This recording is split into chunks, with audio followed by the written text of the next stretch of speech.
Hi hello నమస్తే welcome to SNR TV media. So మొత్తానికైతే ఇప్పుడు ప్రస్తుతానికి మొన్న 3 ఎమ్మెల్సీ ఎన్నికలు జరిగాయి.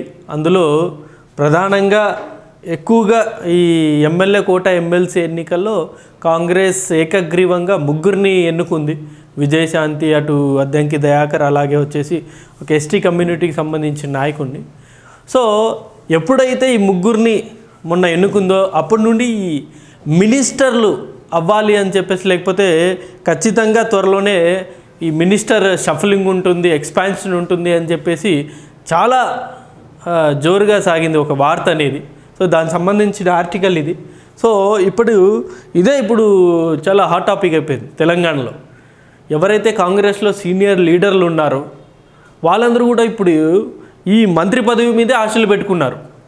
ఎలాగైనా సరే ఈసారి మనం ఏదో ఒక రకంగా ఇటు రేవంత్ రెడ్డి గారిని ప్రసన్నం చేసుకునో, లేకపోతే భట్టి గారిని ప్రసన్నం చేసుకునో, లేకపోతే రాహుల్ గాంధీ గారి దగ్గర ఒక మాట తీసుకునో, ఏదో ఒక రకంగా కంపల్సరీ మనం ఈసారి మినిస్టర్ అయిపోవాలి, మంత్రి అయిపోవాలని చెప్పేసి ప్రస్తుతం తెలంగాణలో ఉండే సీనియర్ కాంగ్రెస్ నాయకులందరూ కూడా పోటీ పడుతూ ఉన్నారు. సో నాకు తెలిసి ఎప్పటి నుండో ఇది పోస్ట్పోన్ అవుతూ వస్తూ ఉంది ఈ అంశం అనేది. మంత్రివర్గ విస్తరణ అనే అంశం అనేది తెలంగాణలో చాలా నెలలుగా పోస్ట్పోన్ అవుతూ వస్తుంది. సో ప్రస్తుతానికైతే ఇక ముహూర్తం ఫిక్స్ అయిపోయింది. ఏప్రిల్ 3వ తారీఖున కంపల్సరీ మంత్రివర్గ విస్తరణ ఉండబోతుందని అయితే ఒక ఆర్టికల్ ఇక్కడ మనకు కనబడుతుంది. క్యాబినెట్లో 4 లేదా 5 ఛాన్స్. సో ఆల్రెడీ క్యాబినెట్లో ఇప్పటికీ అనేక మంత్రి పదవులు, కీలకమైన శాఖలు, హోంశాఖ కావచ్చు, విద్యాశాఖ కావచ్చు, ఇలా అనేకమైన కీలకమైన శాఖలన్నీ కూడా ఇంకా పెండింగ్లోనే ఉన్నాయి. కంప్లీట్గా ముఖ్యమంత్రి గారి దగ్గరే ఉంది ఈ శాఖలన్నీ కూడా. సో వీటన్నిటిని భర్తీ చేసి ఇక ఫుల్ ఫ్లెడ్జ్డ్గా పరిపాలన అందించాలన్నది ప్రస్తుతం రేవంత్ రెడ్డి గారి ఆలోచన. సో ఆ ఆలోచన తగ్గట్టుగానే ఇప్పుడు ఏవైతే ఈ 4-5 భర్తీలు ఉన్నాయో ఈ ఫుల్ఫిల్ చేసి ఎవరి శాఖలు వాళ్ళకి అప్పచెప్పేసి ఇక మనం ప్రశాంతంగా ప్రజాక్షేత్రంలో వెళ్దామన్నది రేవంత్ రెడ్డి గారి ఆలోచన. దాని తగ్గట్టుగానే ఇప్పుడు 4 లేదా 5 ఈసారి క్యాబినెట్లోకి తీసుకునే అవకాశం ఉంది. ఎస్సీ కోటా నుంచి రేసులో చెన్నూరు ఎమ్మెల్యే వివేక్ వెంకటస్వామి, రెడ్డి సామాజిక వర్గం నుంచి బరిలో 2, పరిశీలనలో రాజగోపాల్ రెడ్డి, సుదర్శన్ రెడ్డి పేర్లు. సో మనందరికీ తెలుసు వివేక్ వెంకటస్వామి ప్రస్తుతం అంటే పార్టీలు మారినా సరే ఆయన ప్రస్తుతం లాస్ట్ ఎన్నికల నుండి కాంగ్రెస్ పార్టీని అంటుపెట్టుకొని ఉన్నారు.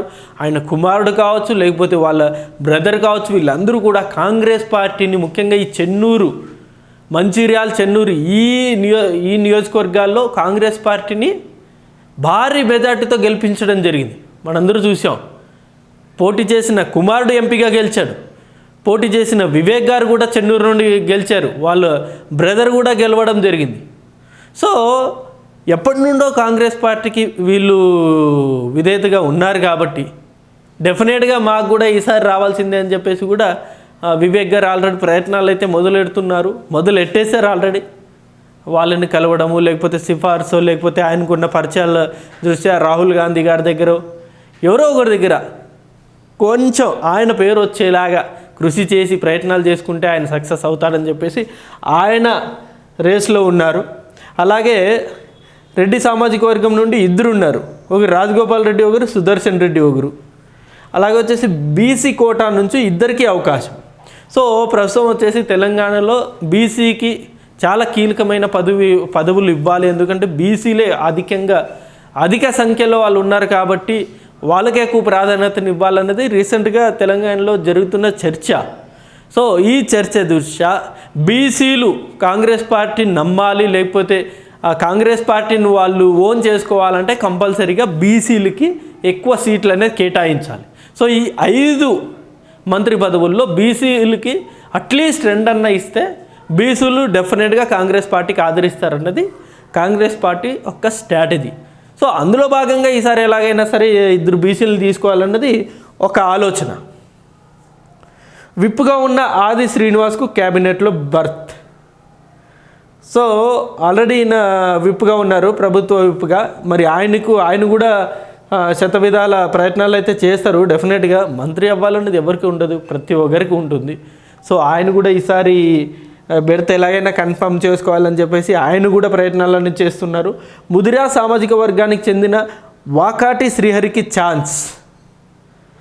సో ఈ లెక్కలన్నీ ఒక బీసీలకి 2-3 అనో, లేకపోతే 1, లేకపోతే ఎస్సీకి 1 అనో, లేకపోతే ముదిరాజులకు 1 అనో, ఇలా ఏవైతే సామాజిక వర్గాలు ఉన్నాయో ఆ సామాజిక వర్గాల దృష్ట్యా వాళ్ళని ప్రసన్నం చేసుకోవడానికో, లేకపోతే వాళ్ళని కాంగ్రెస్ పార్టీ ఓన్ చేసుకోవడానికో ఏ సామాజిక వర్గానికి ఆ సామాజిక వర్గంగా విభజించి ఆ సామాజిక వర్గానికి ఒక మంత్రి పదవి అనేది ఇస్తే డెఫినెట్గా వాళ్ళు మనల్ని ఆదరిస్తారన్నది ప్రస్తుతం కాంగ్రెస్ పార్టీ యొక్క స్ట్రాటజీ. 6వ మంత్రి పదవిపై కొనసాగుతున్న కసరత్తు. సో మనందరికీ తెలుసు ప్రస్తుతానికి వచ్చేసి ఇంకా ఓవరాల్గా 6-7 మంత్రి పదవులు అనేది ఇవ్వచ్చు, అవకాశం అనేది ఉంది పర్సంటేజ్ బట్టి. సో ప్రస్తుతానికైతే 4-5 అనుకున్నారు, కానీ లేదు ఇక సర్దుబాటు చేయాల్సి వస్తే 6వది కూడా మనం ఖచ్చితంగా ఇచ్చి తీరాల్సిందే అన్న ఆలోచనలో కూడా ఉన్నట్టు మనకు చాలా స్పష్టంగా అర్థమవుతుంది.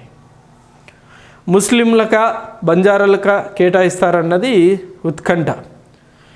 సో ఎటు చూసుకున్నా సరే ప్రస్తుతానికైతే ఒక 4 నుండి 5 మంత్రి పదవులు అయితే ఖచ్చితంగా భర్తీ చేస్తారని అయితే అనిపిస్తుంది. అందులో మరీ ముఖ్యంగా ఎక్కువగా మనకు వినబడుతున్న పేరు విజయశాంతి గారి పేరు. హోంమంత్రిగా ఆమెని త్వరలోనే ప్రకటిస్తారు, అనౌన్స్ చేస్తారు అని చెప్పేసి కూడా మనం ఎక్కువగా ఈ మధ్యకాలంలో న్యూస్లో వింటూ ఉన్నాం. మరి నిజంగా తెలంగాణకు హోంమంత్రి అవుతుందా విజయశాంతి గారు లేదా అన్నది మనకు భవిష్యత్తులో తెలుస్తుంది. ప్రస్తుతానికైతే ఎవరి ప్రయత్నాలు వాళ్ళైతే చేస్తూ ఉన్నారు, ఎలాగైనా సరే మంత్రులు అవ్వాల్సిందే అని చెప్పేసి. మరి చూద్దాం ఏప్రిల్ 3వ తారీఖున లిస్టులో ఎవరి పేరు వస్తుందో మనకు త్వరలో తెలుస్తుంది. ఇది వీడియో. ఈ అంశం మీద మీ అభిప్రాయాన్ని కూడా కింద కామెంట్ రూపంలో తెలియజేయండి. Thank you for watching this video. Thank you.